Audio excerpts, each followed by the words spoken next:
बिस्मिल्लाहिर्रहमानिर्रहीम। तो दोस्तों, मेरा नाम माहिर अतीक अहमद है। आज हम बात करते हैं पैसे को कैसे इन्वेस्ट करना चाहिए। दो तरह के लोग होते हैं, एक वो जो वक्ती खुशी के लिए करते हैं और दूसरे वो जो ज़िंदगी की डायरेक्शन बदल देते हैं। अक्सर लोग जब पैसे इकट्ठे कर लेते हैं तो उनका पहला ख्याल यही होता है कि कुछ ऐसा ख़रीदें जो लोगों को नज़र आना चाहिए और उसे वो दिखाना पसंद करते हैं। मगर ये बहुत कम लोग होते हैं। कुछ ऐसे लोग होते हैं जो किसी ऐसी जगह पर इन्वेस्ट करना चाहते हैं जहाँ से मुस्तकबिल में फ़ायदा हो। वो लोग उसे ज़िंदगी की माली रास्ते पर अपनी ज़िंदगी के मकासद ही बदल देते हैं। हम में से ज़्यादातर तीन तरह के लोग होते हैं। वो तीनों लोग डाइवर्ट होते हैं, उनकी मुख्तलिफ सोच होती है।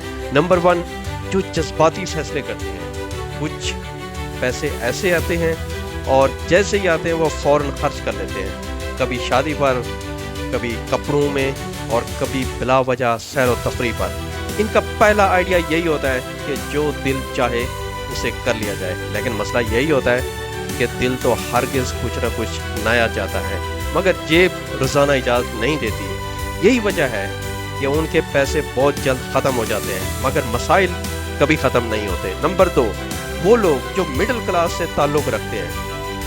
ये लोग जो कुछ होता है मुकम्मल बचत करते हैं, ना ही मुकम्मल खर्च करते हैं। ये हरगिज़ कुछ ना कुछ नया करते हैं। मुख्तलिफ इंश्योरेंस स्कीमें, मुख्तलिफ किस्तों साथ सामान उठा लेना।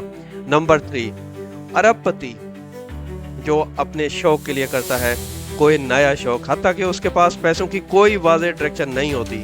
वो समझता है ये पैसा बड़ा नहीं बनाता, ना कि सरमायाकारी। सबसे बड़ी बात यही है, वो अपने माली मुस्तकबिल पर यकीन नहीं होता उस पर। वो कुछ ना कुछ ऐसा कदम उठाता है। अब आते हैं हम ऐसे तीसरे टाइप के लोगों की तरफ, ये जो सरमायाकारी को प्रॉपर्टी के ज़रिए समझते हैं। हर पैसा अगर एक अक्लमंदाना डायरेक्शन में लगा रहा हो, वो मज़ीद पैसा बनाता जाता है। ऐसे लोग अपनी ज़रूरत को देखते हैं, उसके बाद जो बचता है वो अपने ऊपर खर्च करते हैं। लेकिन वो खर्च भी इस अंदाज में करते हैं कि कल उनके लिए फ़ायदेमंद साबित हो। मिसाल के तौर पर वो प्रॉपर्टी लेते हैं, कुछ छोटा मोटा बिजनेस करते हैं या किसी ऐसे प्रोजेक्ट में हिस्सा डालते हैं जो लंबे अरसे के लिए उनकी मदद करे। यही वो लोग होते हैं जो अपने मुस्तकबिल और अपने फ्यूचर के ऊपर नज़र रख के बैठे होते हैं। मतलब कि आज का छोटा कदम कल का बड़ा कदम। जैसा कि एक बीज जो आज हमने ज़मीन पर बोया था, कल वो एक बहुत बड़ा दरख्त बन गया। मिसाल के तौर पर ऐसा काम जिसकी ग्रोथ होती हो, जिसकी नस्लें बढ़ती हों, जिसके बच्चे पैदा होते हों, मगर शर्त यह है कि आपको अपनी तवज्जो, अपनी आमदनी का कुछ हिस्सा ऐसी जगह पर लगाना है जहां वो बढ़ता रहे। जैसे रियल एस्टेट मार्केट, सोना, ये वो सरमाया है जो वक्त के साथ साथ बढ़ता रहता है। आप सिर्फ कमा नहीं रहे होते, बल्कि आपका पैसा खुद कमा रहा होता है। आइंस्टाइन ने दुनिया का 8वां अजूबा इसी को कहा था, क्योंकि जो उसे समझता है वो सारी ज़िंदगी पैसा बनाता रहता है। ये बात सिर्फ पैसे की नहीं, माइंड सेट की है।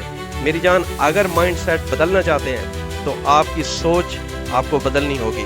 अगर हम पैसे को खर्च करने के बजाय संवारने और बढ़ाने की नीयत से देखते रहें, वही पैसा जो आज आपको छोटा लगता है कल आपकी बड़ी ज़िंदगी की बुनियाद बन सकता है। फ़र्क सिर्फ इतना है कि आप दिल की सुनते हैं या दिमाग की। मेरा आपसे सवाल यही है कि दिल की सुनते हैं या दिमाग की, आप किसकी सुनते हैं? आप अपनी राय और कमेंट्स इसमें ज़रूर दीजिएगा। जज़ाकल्लाह, बहुत शुक्रिया।